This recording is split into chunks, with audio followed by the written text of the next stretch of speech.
masalah perdagangan orang dan human trafficking ini sudah menjadi modus yang begitu rapi dan seperti tadi dikatakan oleh Mbak Dina, bisnis yang menggiurkan dengan omset miliaran rupiah per hari misalnya. Nah, inilah yang menjadi beberapa poin yang seharusnya negara hadir dalam hal memperkuat mekanisme dari pemberantasan TPPO dan human trafficking. Di samping itu juga pembenahan internal di dalam. Sekarang ini kan sudah ada Menteri Pekerja Migran, ada lagi PWNI di Kemlu, kemudian ada beberapa badan-badan lain tentang tenaga kerja kita. Nah, inilah yang harus dioptimalkan. Harus ada kerjasama lintas sektoral, lintas instansi, institusi untuk menangani ini. Dan juga harus pembersihan ke dalam. Karena ya kita jujur saja bahwa masalah perdagangan orang dan human trafficking ini masalah klasik yang sudah terjadi dari tahun ke tahun, dan sampai sekarang belum bisa ditangani secara komprehensif untuk diberantas. Bang Nik, ini kan juga banyak yang dianalisa oleh netizen ya di media sosial mereka terkait tentang Arya Daru yang mulai bertanya-tanya, apakah Arya Daru juga pernah melakukan upaya untuk membuka kasus yang hubungannya dengan tindak pidana perdagangan orang begitu. Nah, dari data yang Bang Nik temukan, apakah ada itu dilakukan Arya Daru? Ya, memang dari beberapa informasi dan yang kami dapatkan bahwa almarhum ini waktu dia di Myanmar ya, di Myanmar. Walaupun waktu itu dia masih sebagai staf lokal ya di kedutaan kita di Myanmar, tapi dia juga bersentuhan dengan itu, menangani masalah itu. Bahkan dia sempat mencari kerjasama dengan beberapa lembaga yang ada dalam negeri, termasuk LPSK waktu itu, untuk bagaimana traumatic healing terhadap anak-anak atau pekerja-pekerja yang mengalami human trafficking di Myanmar. Nah, jadi ini ada benang merahnya kalau saya bilang, ada benang merahnya. Bahkan dia sempat ke Jepang, ke Turki dan sebagainya. Nah, ini juga harus kita melihat track record dari pekerjaan almarhum.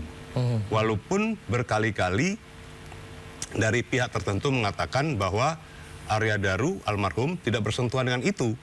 Betul, secara kasat mata tidak bersentuhan, tapi seperti saya katakan tadi, tugas-tugas diplomat itu juga bersinggungan dengan tugas-tugas intelijen. Seperti Intel ya? Ya, seperti Intel. Jadi mereka tidak semuanya harus ditelanjang secara kasat mata, tapi ada juga secara senyap, secara tertutup. Yang harus mereka kumpulkan data, mereka buktikan, dan mereka lakukan penanganan itu secara tertutup. Gitu, Bang. Baik, Mbak Dina, benarkah demikian Mbak Dina?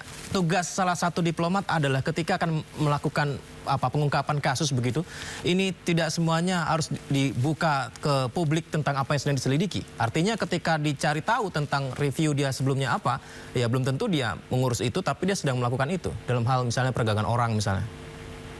Saya waktu itu memimpin isu perdagangan orang ya, anti perdagangan orang di ASEAN.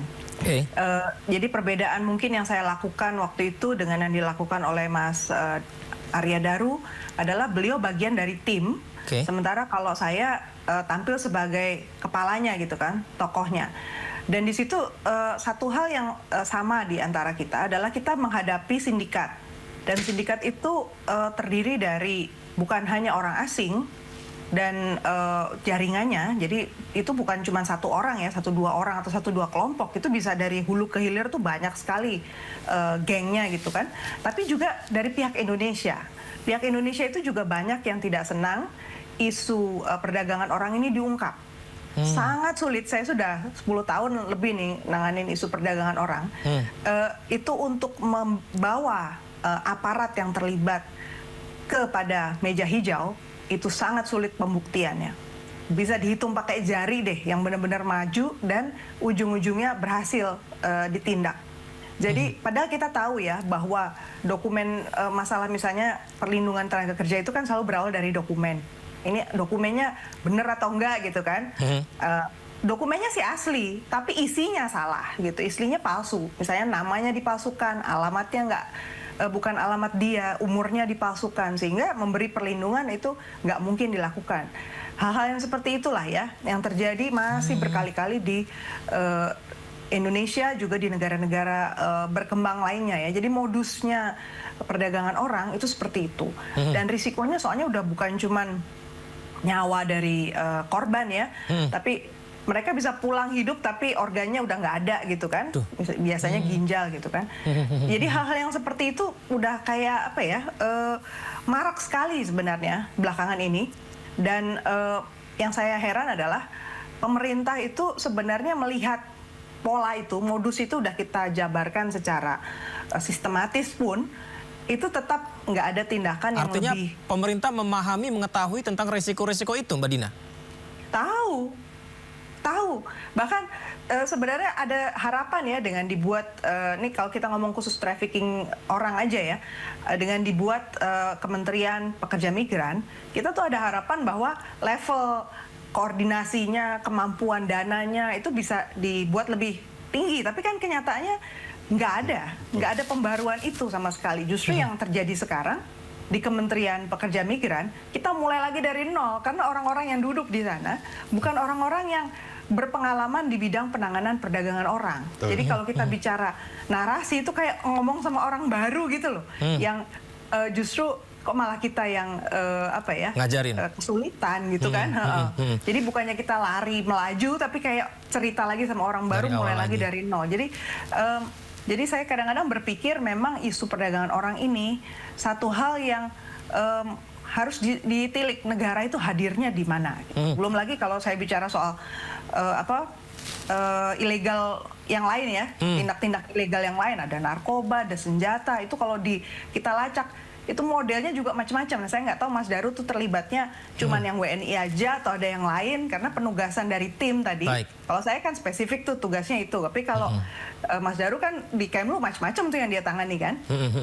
Nah risikonya bisa macam-macam. Demikian pula Kanslerai tadi kan si Mas Zetro itu kan nanganinya uang ya, kita kelola. Jadi bisa jadi orang tahu dia datang bawa uang, dan di beberapa negara tertentu itu kita membekali diplomat kita itu bukan dengan transfer duit gitu, tapi mereka harus mengeluarkan duit itu dalam bentuk mata uang lokal, ditukarkannya manual gitu, karena kita menjaga nilai tukar ya cash. Itu terjadi, ada duta besar yang karena negaranya itu mata uangnya jelek sekali nilainya, akhirnya dia harus tukar manual. Jadi dia bawa cash itu bawa sendiri. Itu bisa dibayangkan ya risikonya. Jadi hal-hal yang seperti itu tuh terjadi, Mas. Daru itu meninggal bukan karena bunuh diri, tapi kalau itu merupakan tindak pidana, kita juga sudah siap. Sebenarnya kesenjangan itu akhirnya yang menimbulkan polarisasi. Kalau mau membawakan karya cipta orang, itu harus mendapatkan izin. Dengan segala keterbatasan yang ada di negara ini, bersyukurlah. Jangan lewatkan One on One, Senin pukul 8:30 malam di Sindo News TV.